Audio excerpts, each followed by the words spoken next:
it's Dr. Madeline here at Ridgetown Animal Clinic. We wanted to talk today about kitten care. We get a lot of questions about kitten care, people who get a new kitten and just how to care for that cat. So I've got Taylor here who's going to read off some questions. So Taylor, what's that first question? Dr. Madeline, what is the most important thing to know about raising a healthy kitten? So I think most important is just making sure that your kitten gets appropriate veterinary care. That's how we're going to detect any congenital or genetic issues and then hopefully ward off any sort of infectious diseases with vaccines, and then also good heartworm, flea, tick coverage for that kitten. What are the right and wrong ways to pick up my kitten? So I would recommend that you pick up from underneath the belly and then right in front of the chest. That's probably the safest way to pick up your kitten. I would not pick it up by any of the legs. I would not pick it up by the scruff or by the tail. How can I tell if my kitten is happy and healthy? Yeah, so a happy and healthy kitten is going to be very playful, eating, drinking.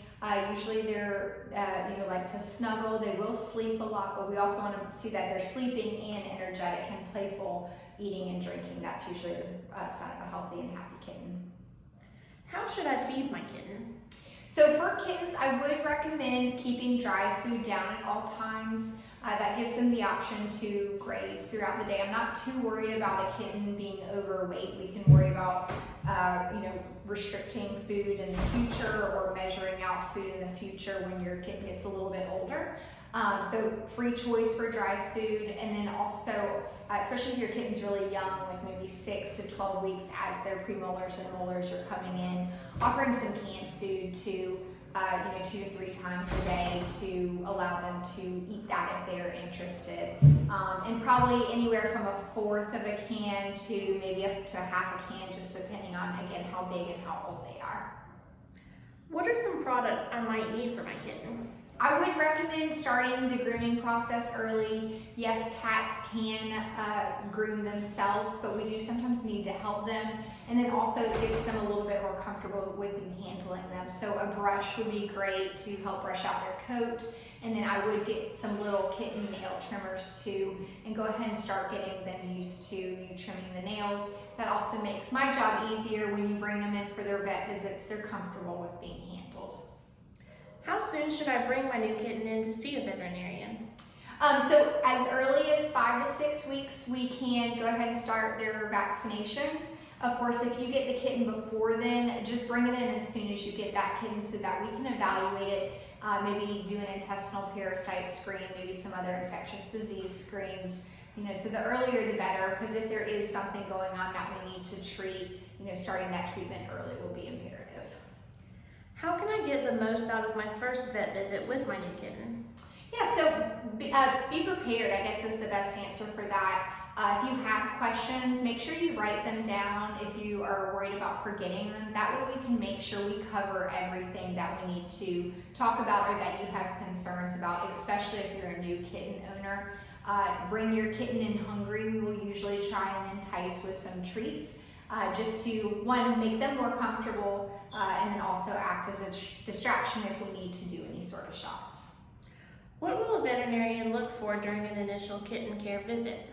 So we're going to do a physical exam, which is really evaluating your kitten from nose to tail. We're looking for any sort of congenital, genetic, or developmental issues that we might need to address.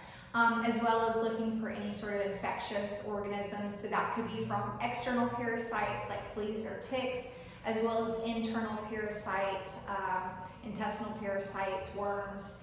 And then we also will typically do a small blood sample to look for feline leukemia and feline AIDS as that screening measure. What are some early signs and symptoms of health issues in your kitten? So failure to gain weight, failure to thrive, lethargic, not wanting to eat, not wanting to drink. Some kittens will have a really distended, maybe swollen, painful belly, kind of a lack of luster of the hair coat, of course vomiting, diarrhea, any kind of signs that they're just not feeling well. All would be symptoms that you might see that something is going on with your kitten. Why is it important to avoid self-diagnosing possible kitten health problems? So kittens are notorious for hiding their symptoms of health until they're really sick. And this goes for adult cats for that matter too. And so often by the time they're showing symptoms, they're really sick. Kittens are very prone to passing away suddenly. And so if you see anything that you're concerned about, the best advice is to go ahead and bring your kitten in so that it can be evaluated and treated as needed. Even if it's a false alarm, it's better to have that peace of mind versus regretting, waiting to get that medical care for your kitten. When should my kitten get its first set of vaccinations? So again, we would recommend anywhere from 5 to 6 weeks, kind of starting that vaccine series. Of course, if you get your kitten later, 12 weeks or 8 weeks or 16 weeks, just whenever you get your kitten or have time, go ahead and bring that kitten in so we can get started with those vaccines. What do I need to know about kitten behavior? So kitten behavior, again, you're going to be wanting to see them sleep hard, but then also play hard, eating, drinking.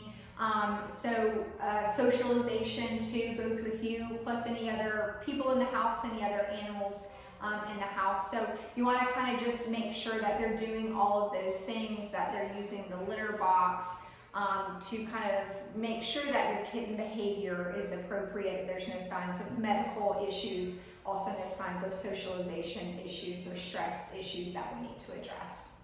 Okay, awesome. I think that's all the questions on kitten care today, but if you guys have any other questions, don't hesitate to reach out.